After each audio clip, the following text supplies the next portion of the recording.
దినం దేవుని వాగ్దానం. ఈ ఉదయకాల సమయంలో ఈ దినం వాగ్దానం అనే చక్కటి ఆత్మీయ కార్యక్రమానికి ప్రేమతో ఆహ్వానిస్తూ ఎలా ఉన్నారు? మీరు బాగున్నారా? పొద్దున్న లేచారు. ఎంతమంది ఉదయకాల ప్రార్థనలు ఆరాధన చేస్తున్నారు? మీకోసం మేము ఎంతగానో నమ్మకంగా ప్రార్థన చేస్తున్నాం. ఎంతమంది ఈ దినం వాగ్దానం లైవ్ పొద్దున రోజు మీకు లైవ్లో నేను ప్రార్థన చేస్తున్నాం, డైలీ ప్రే చేస్తున్నాం.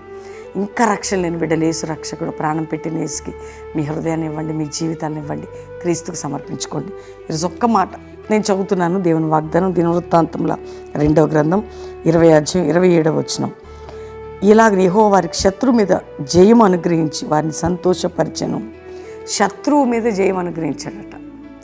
వాళ్ళు ఉపవసించి ప్రార్థన చేసి దేవుని ఆరాధించినప్పుడు శత్రువు మీద నీకు జయం, నీ శత్రువు మీద నీకు జయం అనుగ్రహించబోతున్నాడు.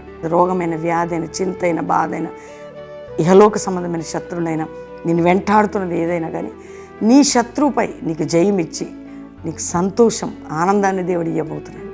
కానీ యెహోషాపాతు చేసిన పని ఒకటి, ఫాస్టింగ్, ప్రేయర్, ఇవి మనం చేస్తూనే ఉన్నాం. స్తుతి ఆరాధన చేశారు. అక్కడ అద్భుత కార్యం జరిగింది. ఎక్కువ స్తుతించు, నీ పరిస్థితులన్నిటిని బట్టి స్తుతించు, నీకు జరుగుతున్న పోరాటాలను బట్టి స్తుతించు. మీకు వాగ్దానం ఇచ్చేటప్పుడు నేను కూడా చాలా ప్రెషర్ ఎదుర్కొంటాను. నేనేమంత ప్రశాంతంగా ఉండి మీకు చెప్పను. నేను ఫేస్ చేస్తున్నాను.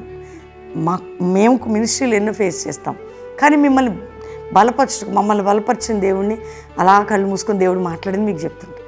దేవుడు మనకిచ్చిన వాక్యంలో ఇచ్చిన వాగ్దానం. కాబట్టి నీ శత్రువుపై జయమిచ్చి నీకు సంతోషం ఇచ్చేదను ఆమెనని చెప్పి ప్రతి ఒక్కరు ప్రేయర్ చేసుకోండి, స్తుతించండి, దేవుని దగ్గర ప్రార్థన చేసుకుందాం. తండ్రి, రక్షణ లేని బిడ్డలకు రక్షణ, రోగులకు స్వస్థత, వ్యాధి, బాధ, చింత, నింద, గాయాలు, అవమానాలు, పోరాటాలు, నిందలు, ఎవరికి కట్లున తెంచబడి రక్షణ లేని కుటుంబాల రక్షణ, తాగుడు, వ్యసనము, జూదం, పాపం నుండి విడిపించి ఆత్మీయ ఆరోగ్య దీవెనలు ఇచ్చి ఉజ్జీవం, పరలోక దర్శనాలు ఇచ్చి అయ్యా క్రైస్తవ సమాజాన్ని లేవనెత్తునాయన. భారతదేశ ప్రజలందరినీ రక్షించు, ప్రపంచాన్ని రక్షించు. ఏ దేశంలో మా ప్రియులు ఉన్నారో వారి బంధకాలను తెంచి ప్రతి వారికి శోధనపై విజయం ఇవ్వండి, ఆయన ఆరోగ్యాలు ఇవ్వండి, ఆశీర్వదించండి. మ్యారేజ్ డే, బర్త్డే బిడ్డను బ్లెస్ చేస్తూ మీరు తోడై ఉండమని యేసు నామములో అడుగుచున్నాం తండ్రి, ఆమేన్. ఈ వాగ్దానం అందరూ లైక్ చేసి షేర్ చేయండి. యెహోషాపాతు చేసిన పని మనం కూడా చేద్దాం, గొప్ప విజయం పొందుదాం. మరి ఎంతమంది అండి? రేపు 6, 7, 8 బెల్లంపల్లి మీటింగ్స్ కుటుంబాలుగా రండి. బెల్లంపల్లిలో 6 Friday evening, Saturday morning, evening, Sunday Calvary promise land Hyderabad Hayat Ramoji films దగ్గర మన ప్రామిస్ ల్యాండ్లో కూడా సాటర్డే ఈవినింగ్ 5 నుంచి 9 స్వస్థత సభ ఉంటుంది. ఆదివారం 3 ఆరాధనలు. మరి బెంగళూరులో మీటింగ్స్ అండి ఈ నెల 17, 18, 19 3 రోజులు. డాక్టర్ బిఆర్ అంబేద్కర్ గ్రౌండ్స్ అండి, మీ అందరికి తెలుసు, కేఆర్పురం. అద్భుతంగా జరగబోతున్నాయి ఆ సభలు. లాస్ట్ ఇయర్ జరిగాయి. బెంగళూరు చుట్టుపక్కల బిడ్డలు ప్రార్థన చేయండి. నీ చేరితి నిన్నే పాట వింటున్నారా? వినండి.